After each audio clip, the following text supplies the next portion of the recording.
3 ہفتوں میں تقریباً 36,000 کیسز یعنی 36,000 مریضوں کا اضافہ ہوا ہے کرونا کے حوالے سے. اس حوالے سے بھی بات ہو جائے.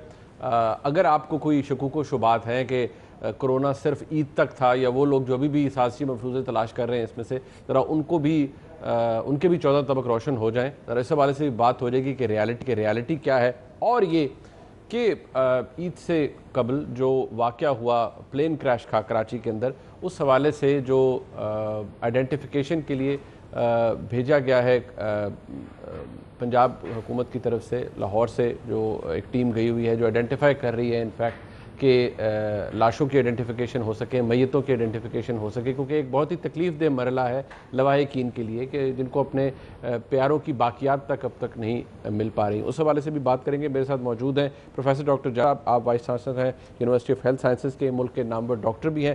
ڈاکٹر صاحب بہت شکریہ. سر سب سے پہلے ذرا کرونا کے حوالے سے میں اس لیے بات کرنا چاہوں گا کیونکہ جو اعداد و شمار ہیں وہ کافی الارمنگ ہیں, ہم ایک الارمنگ فگر کی طرف جا رہے ہیں.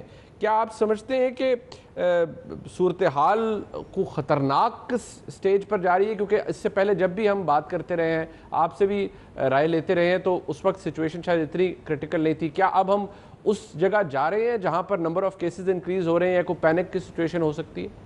منیب, اگر آپ اپنا آخری پروگرام کی آرکائیونگ کر لیں عید سے پہلے جی تو ادھر بھی یہی پریڈکشن تھی. انفارچونیٹلی اب وہی پریڈکشن صحیح ہو رہی ہیں اور وہ بھی ایک سائنٹیفک بنیادوں پہ تھی. تو ظاہر ہے ابھی بھی جو ہم کہیں گے وہ بھی سائنٹیفک بنیادوں پہ کہیں گے. ٹھیک ہے جی. نمبر ایک تو ہمیں ایکچولی پتہ نہیں ہے ہم کس جگہ پہ کھڑے ہیں, بیکاز ہماری ٹیسٹنگ بہت کم ہوئی ہے اور عید کے دنوں میں تو تقریباً نہ ہونے کے قابل ہوئی ہے.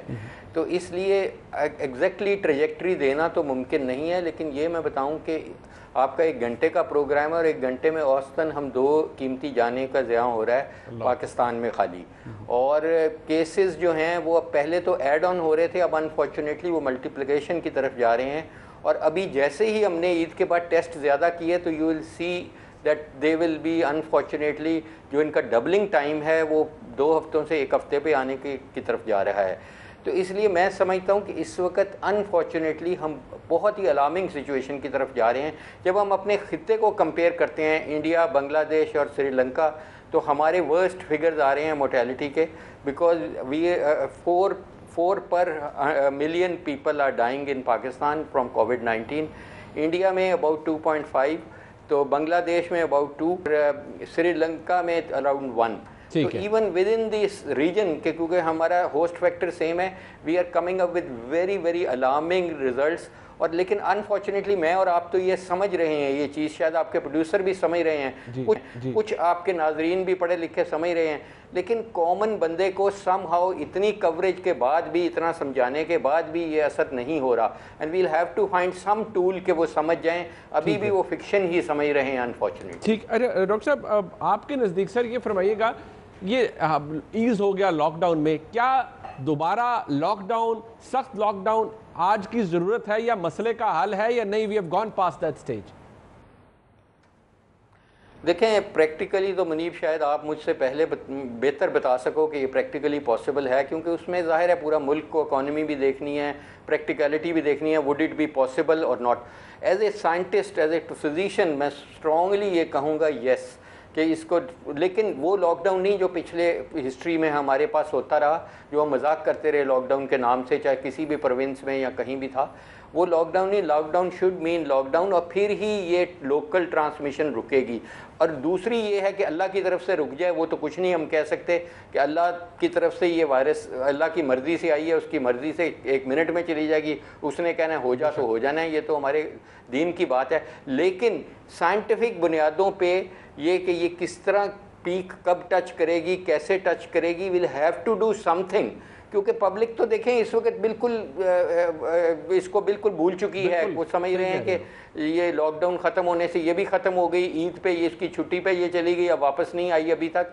تو اس لیے میں سمجھتا ہوں کہ انفارچونیٹلی ہماری جو میں کہوں گا دنیا میں رسپانس ہماری ایز اے قوم ہم نے دی ہے ون نیشن کے طور پہ. انفارچونیٹلی آئی کی not as Pakistani be proud of it. Unfortunately یہ ایسی مثال ہے کہ this is very very dangerous that we are taking lives of people just for our picnic से एक और माइंडसेट से कि हम नई जूती ले दें, बच्चे को पिकनिक करा लें, आइसक्रीम खिलाने ले जाएं, छोटी छोटी बातों पे हम कुर्बानी नहीं देना चाह रहे लोगों की ज़िंदगी। बड़ी डिस्टर्बिंग बात है सर, बड़ी डिस्टर्बिंग बात है। लेकिन मैं ज़रा अब बड़ा क्रैश हुआ, प्लेन क्रैश हुआ डॉक्टर साहब, बड़ा तकलीफदेह अमल होता है लवाहिकीन के लिए, ख़ास तौर पर ऐसी सूरत हाल के अंदर। हम कम से कम मैं अपना कह रहा हूँ कि हम तो शायद रिलेट भी नहीं कर सकते उससे, कि ना सब्र आता है ना कोई पता चलता है। लेकिन जो टीम आपकी तरफ से गई है, एक्चुअली कैसे आइडेंटिफाई करने में मदद मिल सकती है लोगों को, या क्या हो क्या रहा है, वो टीम एग्जैक्टली कर क्या रही है?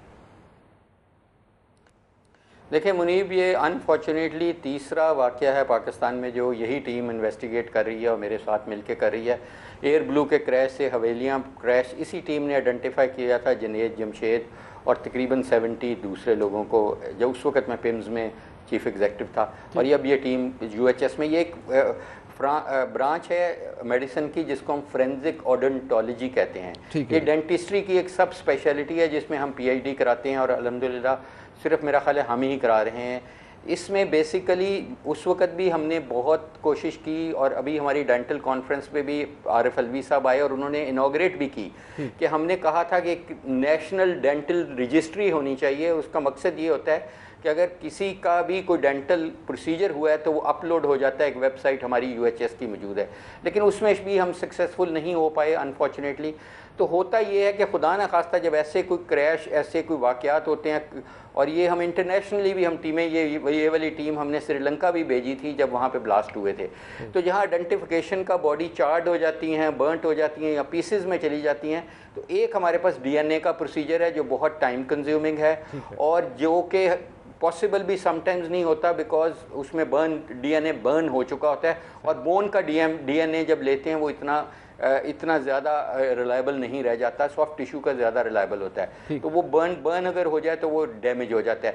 तो उसमें फोरेंसिक ओडोंटोलॉजी का काम ये है कि वो ये इस तरह आइडेंटिफाई करते हैं। मैं आपको एग्जांपल देता हूँ जनेद जमशेद की, कि वी वर स्ट्रगलिंग पिम्स में कि उसको किस तरह आइडेंटिफाई करें, बिकॉज उसका जनाजा मौलाना तारिक जमील हमारे पास बैठे थे और अनाउंस कर दिया था उन्होंने कि जी हम तो करेंगे जनाजा। हमारे पे बहुत ज़्यादा प्रेशर था। Then I found out from the brother कि इसका जनेद जमशेद साहब मरहूम का एक कोई प्रोसीजर USA में हुआ था। तो आई कॉल्ड दैट डॉक्टर वहाँ पे न्यूयॉर्क में, और उनसे पूरी हिस्ट्री ली कि उन्होंने इम्प्लांट कराया था, जो कराया था, एंड देन उनके एक्सरे भी हमने ईमेल कराए OPGs, और उससे हम मैचिंग हमने करके तो डिटेक्ट की। तो इसका मकसद ये होता है कि किसी का दांत निकला हो, किसी का दांत टूटा हो, किसी की फिलिंग हुई हो, किसी का इम्प्लांट हुआ हो, इस तरह अगर वो ना भी अवेलेबल हो तो हम ये बता सकते हैं डेंटल एग्जामिनेशन से और उसके रेडियोलॉजी से कि वो मेल है, फीमेल है, बच्चा है, एज उसकी डिटर्मिन कर सकते हैं। और कई दफ़ा हम उसकी फ़ोटोग्राफिक जो फ़ोटोज़ हमें मिल जाती हैं उससे भी हम उसके जॉ की और उसकी स्केलेटन से देख के हम ये आइडेंटिफाई कर देते हैं। तो ये एक बड़ा क्विक ईजी तरीका है जिसमें हमें सिर्फ एक्सरेज करने होते हैं बॉडी के, कुछ स्कैन्स करने होते हैं। हमारी DVI है, डिज़ास्टर विक्टिम आइडेंटिफिकेशन यूनिट, वो वहाँ मौजूद है कराची में, और हमने ऑलरेडी कुछ 5 बॉडीज़ इस वक्त तक कर चुके हैं, और इंशाल्लाह हम उम्मीद करते हैं कि हम 2 दिन और में तकरीबन तमाम ये कर लेंगे, क्योंकि ये वाकई ही बहुत पेनफुल मरहला है इन फैमिलीज़ के लिए कि already they are passing through a worst crisis in their life time, and अब only thing which can ease them is quick identification and precise identification, ताकि उनके हवाले बॉडी की जाए, वो उसका जनाजा कर लें। जब वंस दी जनाजा इज़ देयर एंड दफन कर लें तो उसके बाद फिर सुकून आना शुरू हो जाता है। बहुत शुक्रिया डॉक्टर जावेद अकरम साहब हमारे साथ मौजूद थे। सवाल यही है जो अपोजिशन का है अब कि वज़ीर-ए-आज़म पाकिस्तान इस अरसे में कहाँ रहे हैं।